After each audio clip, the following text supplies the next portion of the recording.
रहमान रहीम। अस्सलाम वालेकुम। I hope कि आप सब खैरियत से होंगे।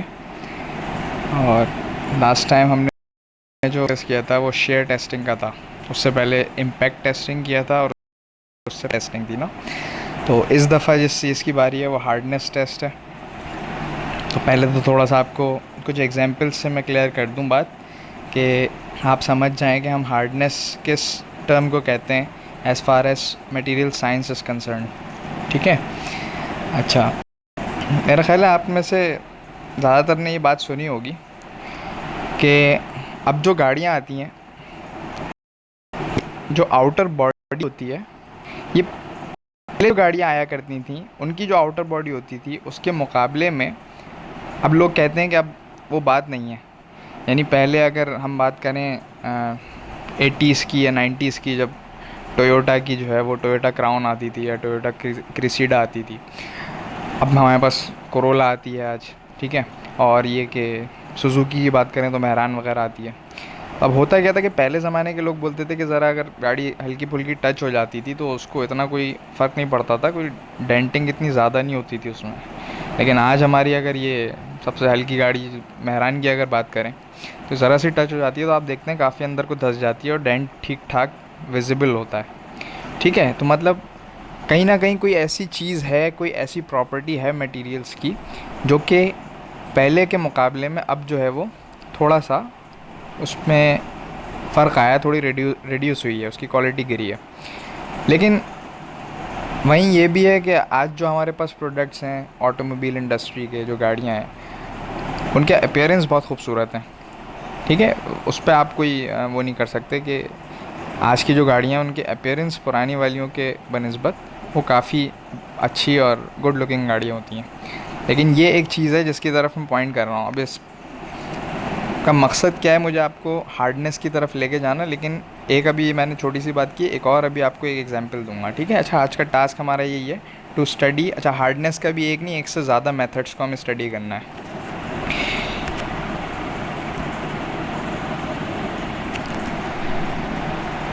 अच्छा, आप लोगों ने मेरा ख्याल है सुना होगा ये ना कि जो डायमंड है, अल्लाह ताला ने डायमंड को शाइनी और ग्लैमरस तो बनाया ही है, लेकिन साथ ही साथ लोग कहते हैं कि ये बहुत, यानी दुनिया का हार्डेस्ट मटेरियल है। होती ये कार्बन की एक फॉर्म है, जैसे कोल कार्बन की फॉर्म है और ग्रेफाइट कार्बन की फॉर्म है। उसी तरह ये जो डायमंड मैंने यहाँ पे शो किया हुआ है ये भी कार्बन की फॉर्म है, लेकिन ये काफ़ी हार्ड होती है। अब मुझे आपको ये बताना है कि व्हाट इज़ हार्डनेस। अभी इसको भूल जाएं कि ये डेफिनेशन क्या लिखी हुई है। ठीक है। क्योंकि डेफिनेशन जब तक नहीं आपको, आप ज़्यादातर स्टूडेंट्स क्या करते हैं, डेफिनेशन के रट्टे लगा रहे होते हैं। लेकिन जब आपको कॉन्सेप्ट क्लियर होता है, बात समझ आ जाती है, तो डेफिनेशन खुद ब खुद आपके कॉन्सेप्ट का हिस्सा बन जाती है। ठीक है। अब सबसे पहले मेरी एक बात गौर से सुने। लेट्स से आपके पास एक हैमर है। ठीक है। और आप बाहर खड़े हुए हैं अपनी सुजुकी मेहरान गाड़ी के पास। ठीक है। और आपके पास एक बड़ी सी जो है ना वो ब्रिक भी है, ईंट ईंट भी रखी हुई है आपके पास और गाड़ी भी है आपके पास। अब आप एक काम ये करें कि वो जो आपके पास हैमर है, मैं वैसे ही जस्ट आपको एक थॉट एक्सपेरिमेंट करा रहा हूँ ना, इन ऑर्डर टू अंडरस्टैंड। करना नहीं है आपको कुछ ऐसा। आपने एक दफ़ा अपने वो जो हैमर है उससे अपनी गाड़ी की बॉडी पे लोड अप्लाई करना है। लोड अप्लाई करना है मतलब ऐसा ऐसा आपको फोर्स बढ़ानी है। फोर्स बढ़ाएं बढ़ाएं बढ़ाएं और मैक्सिमम जितनी आपके अंदर जान है, और आप जो है वो फोर्स उस पर लगा दें। फिर जब आप हैमर को हटाएंगे आप देखेंगे एक गाड़ी की बॉडी पे जिस जगह पे आपने वो हैमर अप्लाई किया था और उससे लोड अप्लाई किया था, उस जगह पे एक डेंट पड़ चुका होगा। ठीक है। इनवर्ड डेंट पड़ चुका होगा। अब आप यही प्रोसीजर जो है वो उस ब्रिक, जो ईंट रखी है ज़मीन पे, उसके साथ करें। आप अपनी पूरी जान से उसके एक पोर्शन पे उस हैमर को रख के और उस पर फोर्स लगाना शुरू करें। ऐसा ऐसा बढ़ाएं फोर्स को और जितनी आपके अंदर ताकत है वो लगा दें।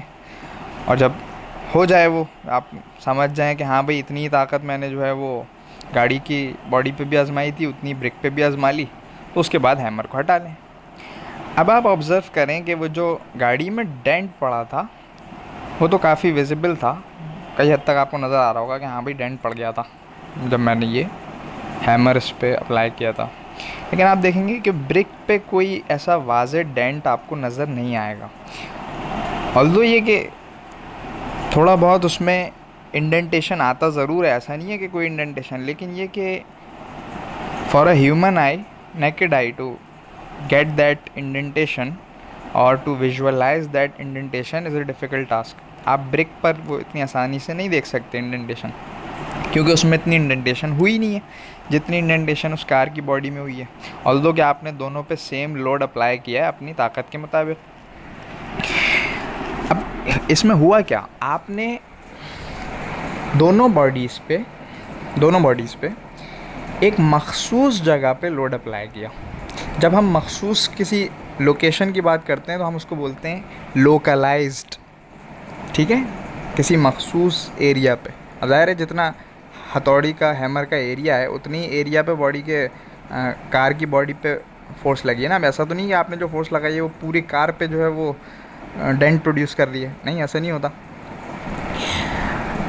अब आपने जो ये फोर्स लगाई दोनों, ये आपको बात समझ आ गई लोकलाइजेशन का क्या मतलब होता है। यानी एक मखसूस एरिया पे आपने दोनों चीज़ों पे एक मखसूस एरिया पे फोर्स अप्लाई किया, ठीक है। फिर इसमें आपने देखा वो जो गाड़ी पे डेंट आया है वो एक डिफॉर्मेशन है, और वो डिफॉर्मेशन भी ऐसी नहीं है जो इलास्टिकली रिकवर हो जाए, जैसे आपने हटाया तो फ़ौरन जो है वो बिल्कुल डेंट ख़त्म हो गया, बिल्कुल वैसी हो गई प्लेन गाड़ी की बॉडी जैसे पहले थी, ऐसा तो नहीं होता। आप देखते हैं वो डिफॉर्मेशन परमानेंट हो जाता है। और जब हम परमानेंट डिफॉर्मेशन के स्टेट में पहुंचते हैं, यानी जब स्ट्रेस स्ट्रेन ग्राफ में आप पढ़ते थे तो एक इलास्टिक पोर्शन होता है, एक होता है प्लास्टिक पोर्शन।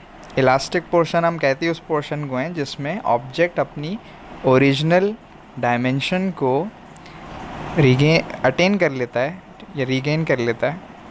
लेकिन जो प्लास्टिक पार्ट होता है उसमें वो परमानेंटली डिफॉर्म हो जाता है। तो क्या यहाँ पे परमानेंटली डिफॉर्मेशन नहीं हुई गाड़ी में जो डेंट पड़ा है? हुई है बिल्कुल। So that is plastic deformation. Plastic deformation भी आपके पास समझ आ गई, यानी परमानेंट डिफॉर्मेशन। इंडेंटेशन भी आपको समझ आ गई, और वो थी क्या, लोकलाइज्ड। और ये लोकलाइज्ड प्लास्टिक डिफॉर्मेशन। अब आप ये देख रहे थे कि भाई लोकलाइज्ड प्लास्टिक डिफॉर्मेशन गाड़ी में ज़्यादा हुई है बनिस्बत उस ब्रिक के, यानी ब्रिक ने रेजिस्ट किया है उस लोकलाइज्ड प्लास्टिक डिफॉर्मेशन को, जबकि गाड़ी ने उस हद तक रेजिस्ट नहीं किया। तो लिहाजा आप कहेंगे कि वो ब्रिक जो है वो उस कार की बॉडी से ज़्यादा हार्ड है, यानी हार्डर है, ठीक है। अब आपको हार्डनेस की डेफिनेशन पता चली कि एक मटेरियल कितना रेजिस्ट करता है एक लोकलाइज्ड प्लास्टिक डिफॉर्मेशन को, यानी परमानेंट डिफॉर्मेशन को। और ये जो लोकलाइज्ड प्लास्टिक परमानेंट डिफॉर्मेशन है, it can be in the form of a dent, it can be in the form of a scratch, और it can be in the form of intrusion. Intrusion का मतलब होता है एक body का दूसरी body के अंदर धंस जाना। अब आप अगर ये डेफिनेशन पढ़ेंगे ना तो ये आपको बखूबी क्लियर हो जाएगी। अब आपको कोई रट्टा मारने की ज़रूरत नहीं है कि hardness in its actual sense is defined as the resistance of a substance to localized plastic or permanent deformation. The term applies a mechanical opposition to deformation from indentation, scratch, cut or intrusion of their body. ठीक है, अब हम आगे चलते हैं कि आखिर कौन से 3 मेथड्स हैं जो हम स्टडी करने वाले हैं। अगर आपको इसका कॉन्सेप्ट समझ आ गया व्हाट इज़ हार्डनेस, तो then it would be very easy for you to understand those 3 methods.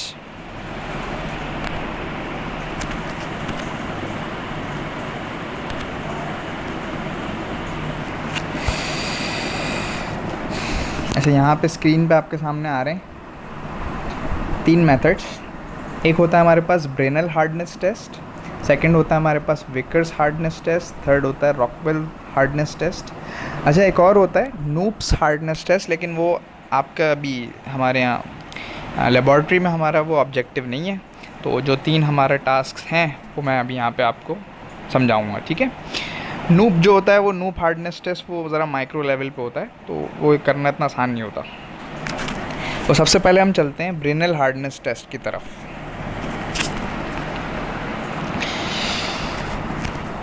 अच्छा, यहाँ पे आपको इसकी पिक्चर भी नज़र आ रही है और लेफ़्ट हैंड साइड पे प्रिंसिपल लिखा हुआ है। प्रिंसिपल को भूल जाएं, प्रिंसिपल खुद ब खुद आपकी समझ आ जाएगा जब ये पिक्चर आप देखेंगे। ये जो आपके सामने यहाँ पे पिक्चर नज़र आ रही है, और यही जो पिक्चर नज़र आ रही है आपको, ये इसी नीचे भी है, ठीक है, वो भी मैं आपको बताता हूँ क्या। देखें, ये जो हमारे पास, जैसे आपने अभी जो सबसे सेकंड में मैंने आपको एग्जांपल दी थी, उसमें आप क्या कर रहे थे, एक हैमर अप्लाई कर रहे थे ना, हैमर से फोर्स लगा रहे थे और फोर्स को बढ़ाते जा रहे थे। जो हमारे यहाँ पे मशीन होती है लेबॉर्ट्री में, और जो हार्डनेस टेस्ट को परफॉर्म करने के लिए यूज़ की जाती है, उसमें जो इंडेंटर होता है, इंडेंटर बिल्कुल ऐसे ही जैसे वहाँ पे आप हैमर को एज एन इंडेंटर यूज़ कर लेते हैं, यानी डेंट प्रोड्यूस करने वाला। यहाँ जो इंडेंटर होता है, ये एक हमारे पास बॉल इंडिकेटर होता है। ये एक स्फेरिकल ऑब्जेक्ट होता है, मेटेलिक, ठीक है।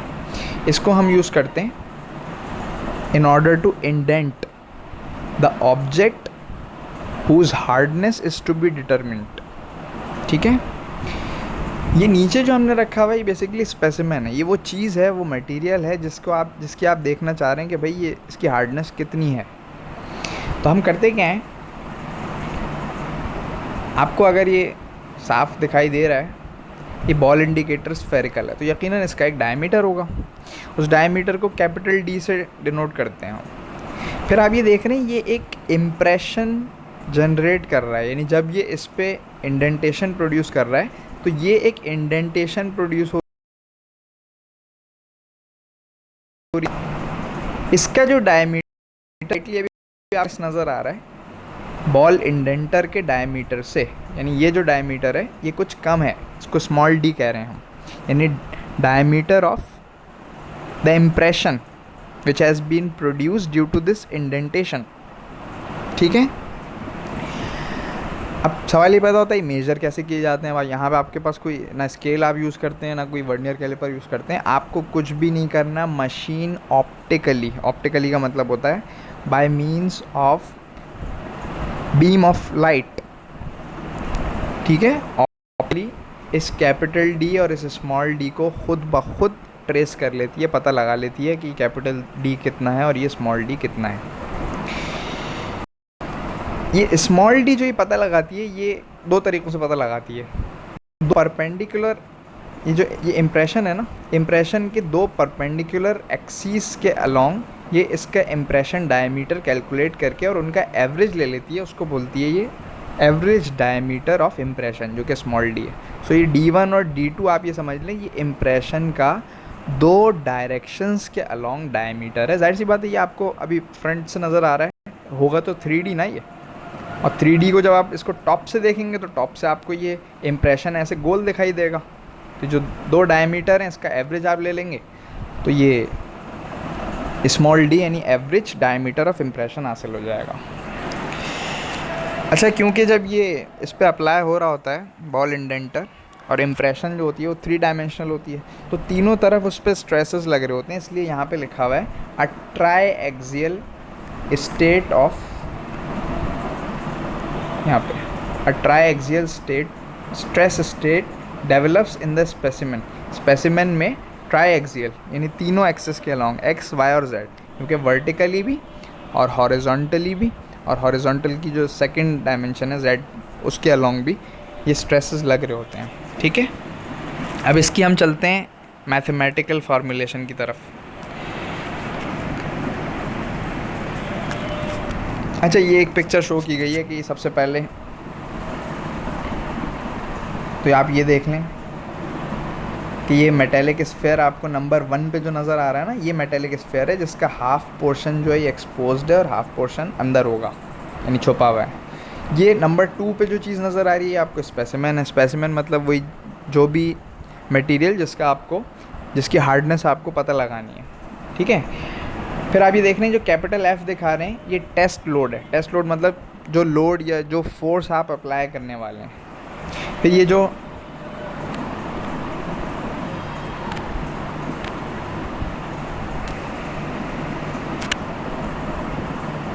D1 एंड D2 आपको शो हो रहे हैं, ये अभी पिछली स्लाइड में मैंने आपको दिखाए थे। ये दो परपेंडिकुलर एक्सिस के अलॉन्ग, देखें दो परपेंडिकुलर एक्सिस के अलॉन्ग 90 डिग्री एंगल होता है। तो ये D1 और D2 कैलकुलेट करके आप एवरेज डायमीटर निकाल सकते हैं, ठीक है। अच्छा ये देख रहे हैं आप, ये जब ये इसको वापस लिफ्ट किया है बॉल इंडेंटर को, तो ये इम्प्रेशन पड़ गया है इसमें, पहले नहीं था, पहले ये प्लेन था, अभी इसमें इम्प्रेशन पड़ चुका है। आगे चलते हैं। ये आया इसका मैथमेटिकल फॉर्मूलेशन। देखें पहली बात तो ये सुन लें कि ये ब्रेनल हार्डनेस नंबर जो हम पढ़ते हैं, या HB जो लेफ्ट हैंड साइड पे यहाँ पे लिखा हुआ है, ये कोई फिज़िकल क्वांटिटी नहीं है। कह सकते हैं इसको आप एक फ़िज़िकल क्वांटिटी अगर कहना चाहें तो ये सबसे करीब जिस फिज़िकल क्वांटिटी के है दैट इज़ स्ट्रेस। ये स्ट्रेस के बहुत करीब है इन the sense of physical quantity, but still again मैं आपसे कहूँगा ये फिज़िकल क्वांटिटी नहीं है, ये एक मेजर है, ये एक वैल्यू है जो कि डिस्क्राइब करती है कि कोई भी मटेरियल किस कदर रेजिस्ट करता है, ठीक है, यानी एक मुदाफ़ियत शो डिस्प्ले करता है वो किस चीज़ के अगेंस्ट, एक परमानेंट प्लास्टिक डिफॉर्मेशन जो कि लोकलाइज्ड हो। अब इसमें यहाँ पे जो फार्मूला लिखा हुआ है, एक मैं आपको ये भी बता दूं कि आपने ब्रेनल का अगर आप थ्योरी की किताबों में फार्मूला पढ़ेंगे तो उसमें आप देखते हैं कि फार्मूला लिखा होता है twice of load divided by, और एक बड़ा सा फार्मूला लिखा होता है in terms of small D and capital D. वो जो स्मॉल डी और कैपिटल डी के टर्म्स में फार्मूला पूरा लिखा होता है, उसमें अंडर रूट का एक साइन भी होता है, वो बेसिकली एरिया होता है, वो भी इम्प्रेशन का एरिया। इम्प्रेशन वही इनवर्ट जो सरफेस फॉर्म हो गई थी ना जब आपने बॉल इंडेंटर को इंडेंट किया था, वो जो इम्प्रेशन फॉर्म हो गई थी उसका एरिया होता है। तो इस एरिया को हमने डायरेक्ट AB से डिनोट कर दिया, क्योंकि हमारे पास जो मशीन है वो मशीन स्मॉल डी और कैपिटल डी को तो खुद ब खुद ऑप्टिकली मेजर करके, और वो जो आपने बड़ा सा फार्मूला यूज़ किया है उस फार्मूले का जो डिनोमिनेटर का पोर्शन है यानी नीचे वाला, वो तो एरिया का है, तो उसमें जस्ट प्लग इन करती है और ये वैल्यू यानी AB की तो खुद ब खुद उसे पता चल जाती है। ऊपर वो फोर्स है जो आपने अप्लाई की थी टेस्ट लोड। अब ये जो सवाल पैदा होता है व्हाट इज़ 0.102, ये बेसिकली कुछ नहीं है सिवाय इसके कि जब आप, क्योंकि वो under the action of gravity ऊपर से नीचे आ रहा होता है, तो वो जो फोर्स होती है वो in the sense of weight होती है। तो आपने एक फार्मूला पढ़ा होगा, weight is equal to mass times gravitational acceleration. Weight is equal to mass times gravitational acceleration, ठीक है। तो क्या हम ये कह सकते हैं mass is equal to weight upon gravitational acceleration? तो ये जो वेट अपॉन ग्रेविटेशनल एक्सेलरेशन है यानी W अपॉन 9.8, ये जो 1 अपॉन 9.8 की वैल्यू होती है ये होती है 0.102, यानी ये वेट से जो, ये वेट या फोर्स से जो डिवाइड हो रही थी G की वैल्यू, तो 1 अपॉन G बेसिकली 0.102 है। अब सवाल ये पैदा होता है कि क्यों किया भाई, जस्ट फोर्स को जो टेस्ट लोड था उसको लोड रहने देते, और जो एरिया वो एरिया अपनी जगह, मिलीमीटर स्क्वायर में उसकी वैल्यू रख रहे हैं, वो भी मीटर स्क्वायर में क्यों नहीं रख रहे। देखें ब्रेनल हार्डनेस नंबर की कुछ ख़ास वैल्यूज़ होती हैं। अब ये इन्होंने जो फॉर्मुलेट किया है, इन्होंने इस न्यूटन की फोर्स को किलोग्राम के फॉर्म में ले आए। बिल्कुल ऐसी ही बात है कि आप अगर आपसे कोई पूछे कि भाई आपका वेट क्या है, तो आप बोलते हैं कि 60 kg, तो वो 60 kg आपका वेट तो नहीं होता, वो होता तो आपका मास है। लेकिन आप ये बताना चाह रहे होते हैं कि वो 60 kg मास जो है उसी के कॉरस्पॉन्डिंग जो मेरा वेट होगा वो होगा वेट 600 न्यूटन होगा, यानी उस 600 न्यूटन के बजाय आप बोल क्या रहे हैं 60 kg, तो आप भी गलत हैं। गलत नहीं है, लेकिन ये एक लोग जिस चीज़ से फेमिलियर होते हैं ज़्यादा वो यूज़ की जाती है। अब किलोग्राम से लोग ज़्यादा फेमिलियर होते हैं, इसलिए यहाँ पे इस फोर्स को जो कि न्यूटन में होती है, फोर्स बेसिकली तो न्यूटन में होती है ऐसा यूनिट, लेकिन उसको मास के फॉर्म में कन्वर्ट कर दिया गया है इस फैक्टर 0.102 से मल्टीप्लाई करके। और ब्रेनल हार्डनेस की जो तमाम वैल्यूज़ होती हैं वो इसी तरह ऑब्टेन की जाती हैं। एक स्टैंडर्ड बना दिया ब्रेनल नामी जो साइंसदान गुजरा था उसने, तो मशीन यही कर रही है। तो इसमें कोई ये नहीं है कि आप सोचेंगे कुछ गलत है या सही नहीं हो रहा, नहीं तो वो तो फिर आप भी अगर बोलते हैं कि भाई कोई पूछता है कि भाई क्या वेट है तुम्हारा, आप बोलते हैं 60 kg, तो एक तरह से गलत तो आप भी हैं। लेकिन आप अगर उसको बोलेंगे 600 न्यूटन, तो आम बंदा जो है वो बात नहीं समझेगा कि क्या 600 न्यूटन। ठीक है, अब दुनिया में मशीनों में यूज़ किया जा रहा होता है, हर कोई न्यूटन नहीं समझता, लेकिन जो ख़ास तौर पे जो कॉमन वर्कर्स होते हैं वो केजी समझ जाते हैं बात ना। तो यहाँ पे जो फोर्स है उसको इन टर्म्स ऑफ मास ले आए हैं। ठीक है, आई होप आपको ये बात समझ आई होगी। और ये एरिया को मिलीमीटर स्क्वायर में इसलिए रखते हैं ताकि अगर इसको मीटर स्क्वायर में रखेंगे तो ब्रेनल हार्डनेस की जो वैल्यू है ये पॉइंट्स में होंगी, पॉइंट्स में आपको वैल्यूज़ अच्छी नहीं लगती, इसलिए हम एरिया को, स्टैंडर्ड है कि एरिया को मिलीमीटर स्क्वायर में रखते हैं।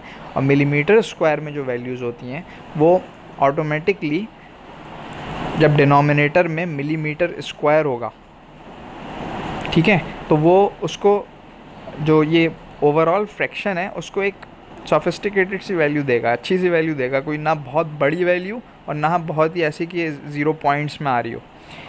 ठीक है, आगे चलते हैं।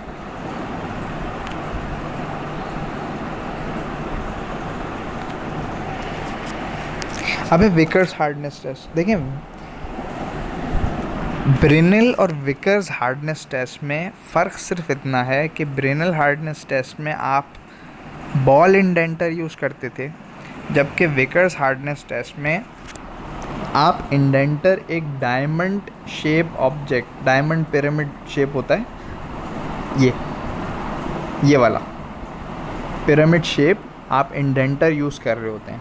ठीक है, ये डायमंड का होता है। डायमंड आपको पता है, अच्छा जाहिर सी बात है ना भाई, मिसाल के तौर पे अगर आपके पास ऐसा तो नहीं हो सकता कि लेट से आप ब्रेनल टेस्ट यूज़ कर रहे हो, ब्रेनल टेस्ट में अगर वो बॉल इंडेंटर स्टील का है और स्पेसिमेन आप जो है वो स्टील से ज़्यादा हार्ड कोई मटेरियल ले आए, तो अब आप ब्रेनल तो नहीं कर सकते ना। अब तो आपको चाहिए कि भाई वो जो इंडेंटर है वो मेरे स्पेसिमेन से ज़्यादा हार्ड हो। तो दुनिया का सबसे हार्ड कौन सा है मटेरियल? डायमंड। तो एट द एंड आपको कहाँ जाना पड़ेगा? विकर के पास जाना पड़ेगा।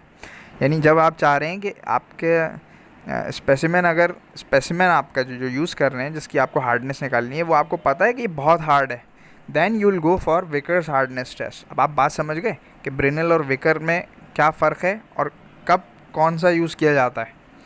ठीक है, अब इसमें जाहिर सी बात है जब ये है पिरामिड शेप तो इसमें जो इम्प्रेशन फॉर्म होगा वो सर्कुलर तो होगा नहीं, वो कुछ ऐसा होगा काइट शेप, या आप पैरेललोग्राम कह सकते हैं इसको, या रोम्बस कह सकते हैं इसको। तो इसमें भी ना हम यही करते हैं कि फोर्स जो यानी टेस्ट लोड अप्लाई किया है और डिवाइडेड बाय वो जो इम्प्रेशन एरिया है, इम्प्रेशन एरिया यही है आपके पास, ये इसका भी फार्मूला होता है इम्प्रेशन एरिया, क्योंकि ये 3 डायमेंशनल है। मिसाल के तौर पे वो जो लास्ट वाला बॉल इंडेंटर वाला जो दिखा रहा था ब्रेनल में, तो वहाँ इम्प्रेशन एक तो ये कि स्फेरिकल था और पूरा स्फेयर नहीं था, इम्प्रेशन स्फेयर का एक पार्ट होता है, तो वो भी एरिया का एक फार्मूला होता है जो कि डायरेक्टली उसमें इनपुट हो जाता है। वो एरिया का फार्मूला आपने थ्योरी में पढ़ा होगा। थ्योरी में इसकी डेरिवेशन नहीं होती, इन टॉपिक्स की ब्रेनल की डेरिवेशन नहीं होती। अगर आप में से किसी को सीखनी हो, ठीक है, तो आप मुझसे पर्सनली कभी पूछ सकते हैं, मैं आपको इसकी डेरिवेशन भी सिखा दूंगा। ब्रेनल हार्डनेस जो आपने पढ़ा था ना उसकी मैं डेरिवेशन भी सिखा दूंगा। ठीक है, लेकिन ये कि यूजुअली जो अमेरिकन ऑथर्स होते हैं और ये जो ब्रिटिश ऑथर्स होते हैं, they are seldom concerned about the derivations. They are concerned about the end products and how to use them and what are their specifications, their limitations.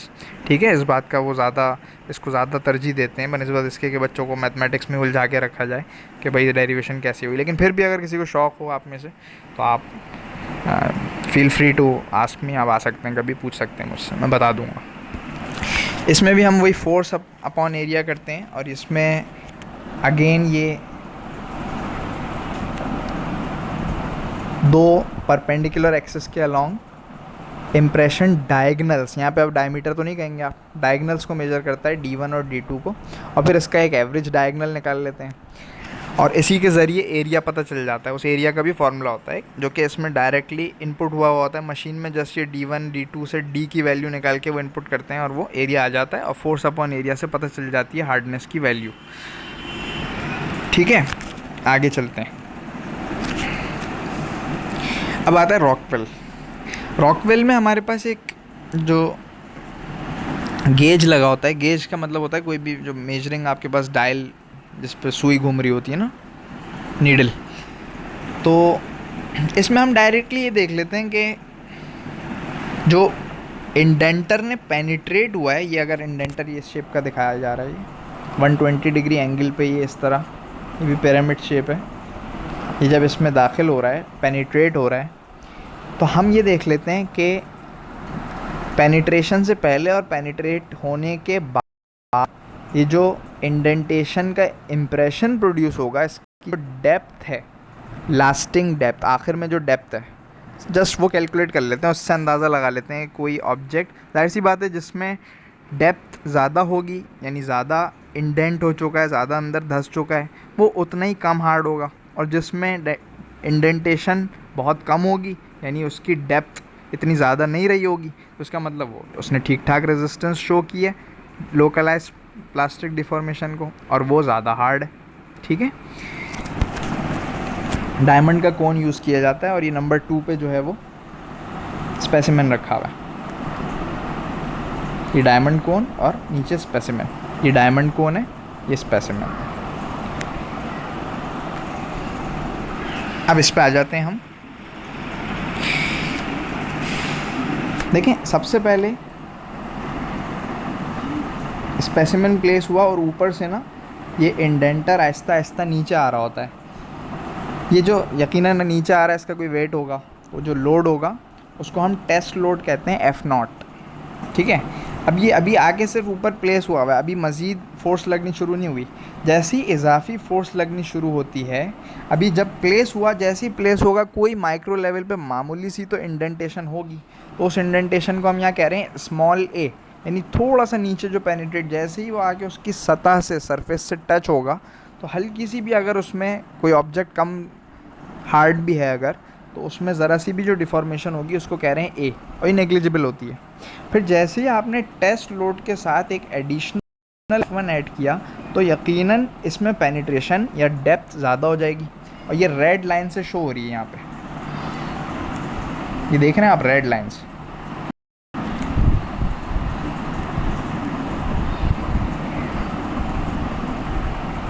तो इसको ये कह रहे हैं टॉप सरफेस से लेके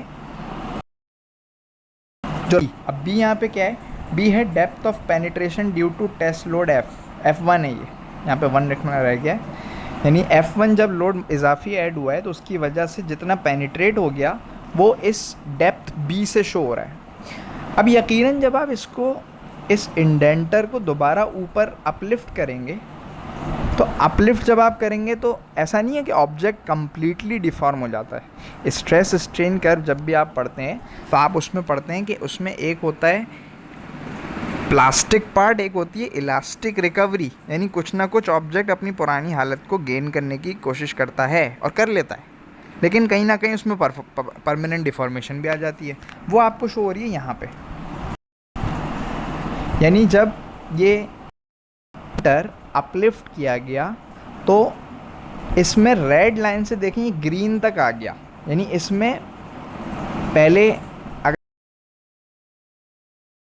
अगर सी एंड ग्रीन लाइन, ये सी वो पोर्शन है एज एन इलास्टिक पार्ट, जबकि ये डी वो पेनिट्रेशन डेप्थ है जो इसका प्लास्टिक डिफॉर्मेशन, यानी इसका परमानेंट डिफॉर्मेशन बन चुकी है, और यही वो डी यानी लास्टिंग इम्प्रेशन डेप्थ होती है जिसके बनिस्बत हम ऑब्जेक्ट्स की हार्डनेस को डिटरमिन करते हैं whenever we are doing Rockwell hardness test. अभी देख लें इसमें जो सारी टर्म्स इसमें दी हुई हैं, ये नंबर 1 पिक्चर बताई हुई है जब टेस्ट प्रीलोड F0 अप्लाई किया जा रहा है, ठीक है, और डायल गेज को हम 0 सेट कर देते हैं। 0 सेट करने का मतलब ये होता है कि यानी अब इसके रेफरेंस से अब मज़ीद इजाफी जब लोड यूज़ किया जाएगा उसे मेजर करना है। फिर जब आपने नंबर 2 पे, यानी 2 पिक्चर जो शो कर रहे हैं इसमें एडिशनल लोड F1 लग रहा है, ठीक है, और फिर नंबर 3 जो पिक्चर यूज़ कर रहे हैं इसमें एडिशनल टेस्ट लोड F1 को रिमूव लिफ्ट हो रहा है। ए मैं आपको बता चुका हूँ स्टार्टिंग की पेनिट्रेशन जो कि टेस्ट लोड की वजह से थी, जिसको आपने फिर 0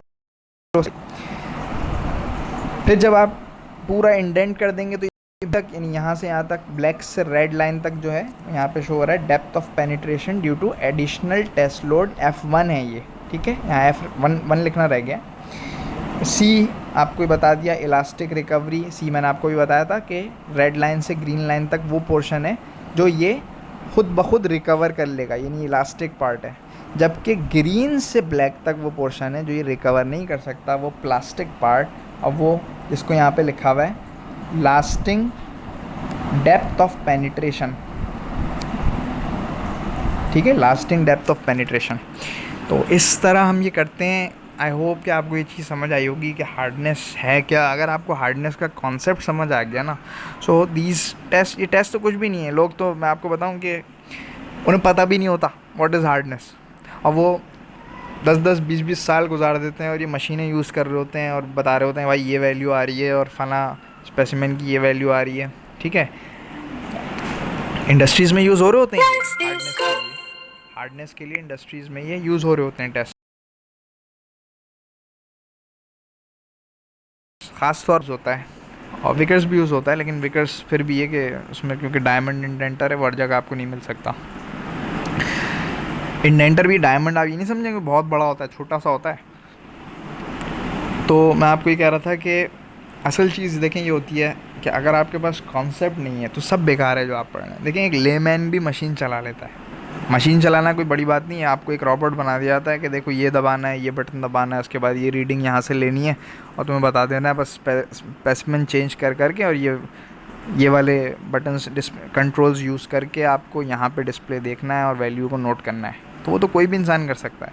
असल चीज़ है if you know the concept what is hardness और क्या इसकी इम्पोर्टेंस है, क्या इसका फ़र्क है पुरानी चीज़ों से। जो आपने अगर टेंसाइल स्ट्रेंथ पढ़ी है, आपने शेयर स्ट्रेंथ पढ़ी है, आपने जो है वो इम्पैक्ट एनर्जी पढ़ी है, आपने आज हार्डनेस पढ़ी है, तो you must be capable of distinguishing between these all four. अगर आप में ये सलाहियत नहीं तो कोई फ़ायदा नहीं है पढ़ने लिखने का। अगर आप पढ़ रहे हैं तो आप कोशिश करें कि कॉन्सेप्ट्स को गेन करें। देखें रट्टे लगाते रहेंगे आज आप, कल कुछ भी याद नहीं रहेगा। आप फार्मूले जितने याद कर लें, आज याद हैं आपको, बहुत हुआ तो 2-3 महीने बाद तक याद रहेंगे, 1 साल बाद याद रहेंगे, भूल जाएंगे फिर। लेकिन जो चीज़ आपके दिमाग में एज अ कॉन्सेप्ट बैठ जाती है ना, वो इंशाल्लाह ताला आप कभी नहीं भूलेंगे। वो लॉन्ग लास्टिंग होती है, एवर लास्टिंग होती है, ठीक है। तो आई होप कि आप ये लेक्चर सुनेंगे, समझेंगे, कोशिश करेंगे कि मेरी बातों को अपने जहन में बिठाएं। हार्डनेस अगर आपके समझ आ गई तो इंशाल्लाह ताला आप ज़िंदगी भर नहीं भूलेंगे, ठीक है। तो अपना ख्याल रखिएगा और अल्लाह हाफ़िज़।